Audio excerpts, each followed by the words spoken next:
There's a word we use for people who are charming, calculating, and completely ruthless. People who treat every relationship as a move on a chessboard. We call them Machiavellian. But here's what almost nobody knows. That word comes from a book. And that book was written about one real man. A man who was charming, brilliant, beautiful, and absolutely without mercy.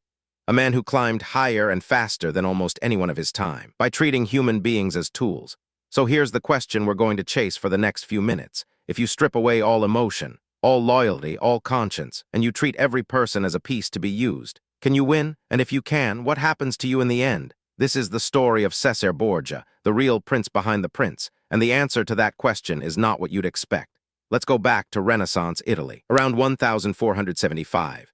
Cesare is born, but he's born with a problem. He's illegitimate, the son of a cardinal who is not supposed to have children at all. That cardinal was Rodrigo Borgia, a man of staggering ambition.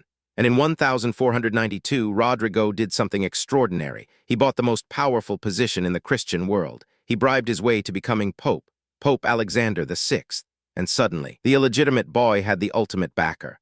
A father who controlled the church and who had one dream, to turn the Borgia family into the rulers of all Italy.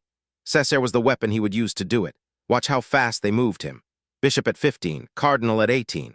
18, a cardinal of the church, not because of faith, because of family, because of strategy, but Cesare didn't want robes and prayers. He wanted armies. He wanted land. He wanted power you could hold in your hand. And then his older brother, Juan, the one who commanded the family's armies, was found murdered, stabbed, and thrown into a river in Rome. The killer was never proven, but the rumor spread fast, and it pointed at Cesare. His own brother, the obstacle between him and military command. Gone, and the path suddenly clear. We will never know for certain if he did it. But notice the pattern, because the pattern is the whole point. Everyone who stood between Cesare and power had a way of disappearing. He gave up his position in the church. He took command of the armies, and he began to carve out a kingdom. And here is where we see his real genius and his real coldness. Cesare didn't just conquer with swords, he conquered with the mind. Listen to one story because it tells you everything about how he thought. He took control of a lawless region called the Romagna. It was chaotic, violent, ungovernable. So Cesare appointed a brutal man to crush it into order. A ruthless enforcer who used terror and cruelty to bring peace. It worked. The region went quiet, but now the people hated the enforcer, and by extension they might hate Cesare. So what did Cesare do? One morning the people of the town woke up, and in the public square they found the enforcer cut in two pieces next to a bloody knife and a block of wood. Cesare had him executed, publicly, theatrically. In one move he did two things. He got rid of a man who had done his dirty work, and he made himself look like a hero who had punished a cruel servant on behalf of the people. The cruelty served its purpose.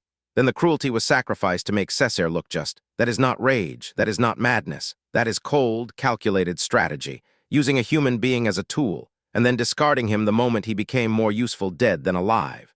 Now, around this time, a Florentine diplomat was sent to watch Cesare, to negotiate with him, to study him. His name was Niccolo Machiavelli, and Machiavelli was mesmerized. He watched Cesare lie, manipulate, charm, and kill his way upward. And instead of being horrified, he took notes. He saw in Cesare something he believed every successful ruler needed, the willingness to abandon morality when power required it. Years later, Machiavelli would write a small book about how to gain and hold power. He called it The Prince.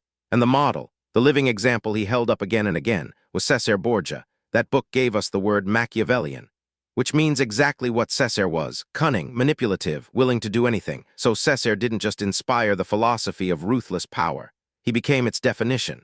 His name is buried inside a word we still use 500 years later. And by every measure of his time, it was working. The strategy was working. He was winning. So let's go back to our question. If you treat everyone as a tool, can you win? And the honest answer is, for a while, yes, but now watch what happens, because this is where it all turns. Cesare's entire empire was built on one foundation. His father, the Pope, the money, the armies, the political cover, all of it flowed from Alexander VI. And in 1503, both Cesare and his father fell violently ill, probably malaria. His father died, and here's the cruel irony. Cesare, the master planner, the man who calculated everything, was too sick to act in the most important moment of his life. Lying in bed, his body being plunged into ice water by doctors trying to save him, while his enemies moved. A new pope was chosen, Julius II, from a rival family, a man who hated the Borgias, and everything Cesare had built. Every city, every conquest, every calculated murder collapsed almost overnight.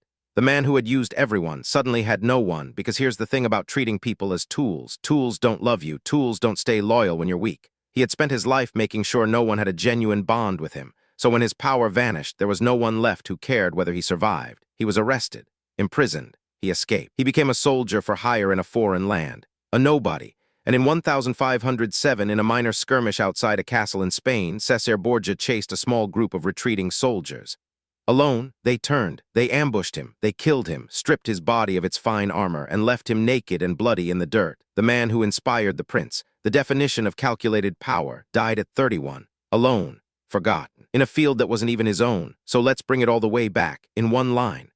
Cesare Borgia treated every person as a tool, climbed higher than almost anyone, and built an empire on his father's power. And the moment that power vanished, he had nothing and no one, and he died alone. Here's what psychologists today would recognize in him. There's a concept called the dark triad, 3 traits that cluster together: narcissism, psychopathy, and Machiavellianism. That last one named directly after the book written about this man. People high in these traits often do rise fast. They're charming, fearless, unburdened by guilt. In the short term, they win, but the research shows the long game is different. The same traits that drive them upward eventually isolate them. They burn every bond, they make enemies faster than allies, and when their luck turns, and it always turns, there's no one standing beside them. Cesare proved it 500 years before psychology had the words for it. So here's the thing to carry with you. You'll meet people like this, charming, ruthless, always winning.